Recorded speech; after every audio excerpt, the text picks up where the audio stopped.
Dia ngomong sama mama aku, dia mau mencarikan aku jodoh.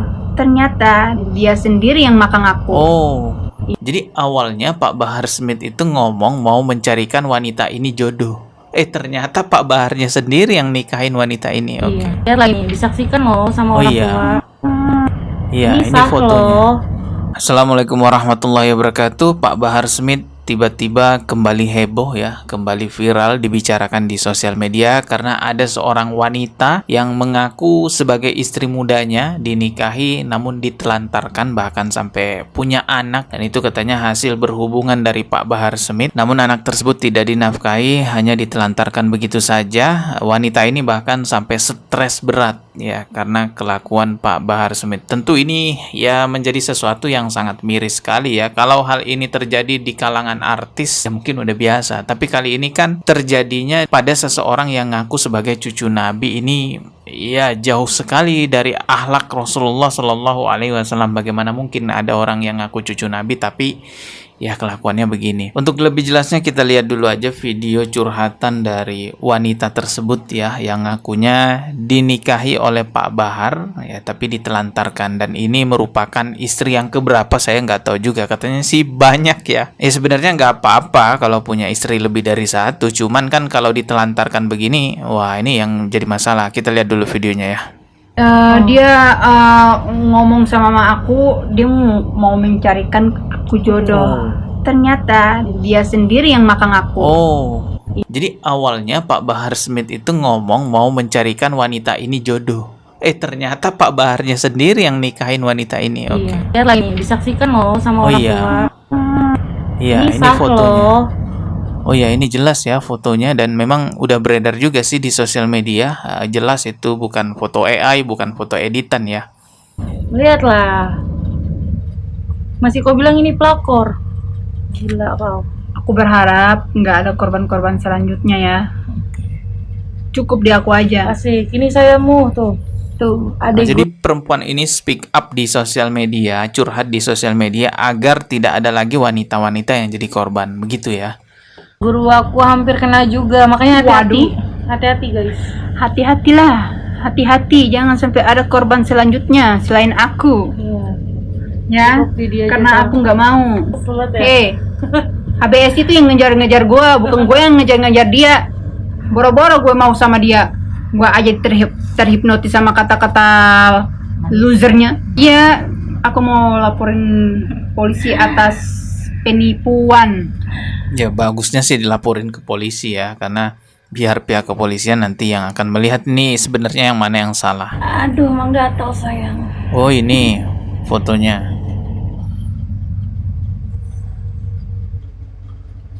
Gak perlu pakai. Kok bisa mau sih? Gua tes DNA. Lu kalau jadi gue gimana rasanya? Dibungkam, dihipnotis sama kata-kata manisnya. Nih, spill lagi semua kak. Nih, perlu bentar. Nih. Kalau ini aneh tau gak? Selama kamu berumah tangga, kamu sholatun cuma sekali doang ya? Itu pun berjamaah sama dia sekali doang. Selama berumah tangga kalau sarapan cuma sekali doang. Sarapannya sekali. Puasa aja dia nggak pernah guys. Hah?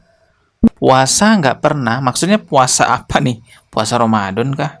Mungkin sakit kali ya Pak Bahar, makanya nggak puasa. Dan dia pernah menjanjikan bahwa dia akan membangun musola Ka'bah aku yang ketinggalan. Semuanya nggak dia bikinin, semuanya bohong. Stres mbaknya. Ambilin ini, kamu bilang untuk apa ambilin? Kamu sini dulu. Aku minta tolong ya guys ya, tolong viralin biar nggak ada korban selanjutnya selain aku. Tolong banget. Ya Allah,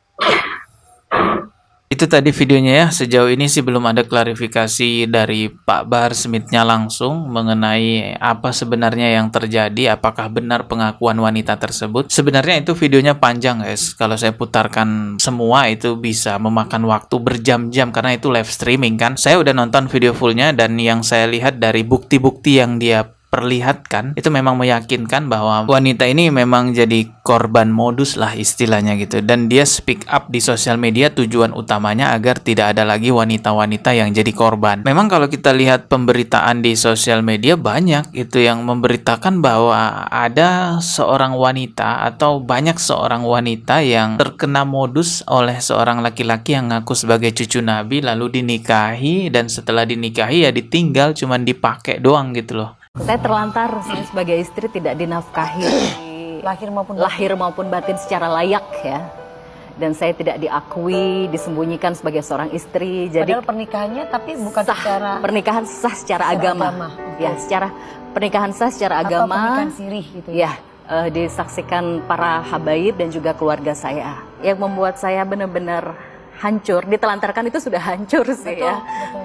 Gimana sih seorang istri nggak didatengin, nggak dinafkahi lahir batin secara layak, nggak diakuin, disembunyikan, itu sudah menghantam mental saya. Yang barusan ngomong tadi di video itu adalah Mbak Zeda Salim namanya. Dahulu profesinya sebagai presenter televisi, ya bisa dikatakan artis juga lah. Nah, Mbak Zeda Salim ini mengaku dinikahi oleh seseorang yang ngaku sebagai cucu Nabi gitu ya. Modus awalnya Mbak Zeda Salim di DM melalui Instagram ditawari kiswah makam Rasulullah. Ya kayaknya sih ini kiswah palsu ya, nggak mungkin lah kiswah asli makam Rasulullah diobral dijadiin modus gombalan seperti itu. Nah, dengan gombalan memberikan kiswah makam Rasulullah ini, singkat cerita berujunglah sampai akhirnya Mbak Zeda Salim dinikahi oleh orang yang ngaku cucu Nabi, dan pada akhirnya cuma dinikahi doang lalu ditelantarkan. Ini menurut pengakuan Mbak Zeda Salim. Teman-teman bisa cek di TikTok, di YouTube, sudah banyak sekali pengakuannya, bahkan sudah diundang juga di acara televisi. Kamu sudah setengah tahun menelantarkan saya, terus sekarang datengin saya kayak nggak punya dosa. Sampai akhirnya dia mengajak berhubungan. Setelah itu beberapa menit saya ditalak, langsung ditinggal. Itu saya menjerit histeris. Dan kejadian itu ditulis oleh Komnas Perempuan dalam surat resmi yang dikirimkan ke Polres Metro Bekasi. Ada laporan? Ditulis oleh Komnas Perempuan bahwa saya menangis histeris setelah ditalak sama dia. Ya gimana? Coba sekarang dipikir, saya sudah ditelantarkan, tiba-tiba didatengin cuman untuk memuaskan dia.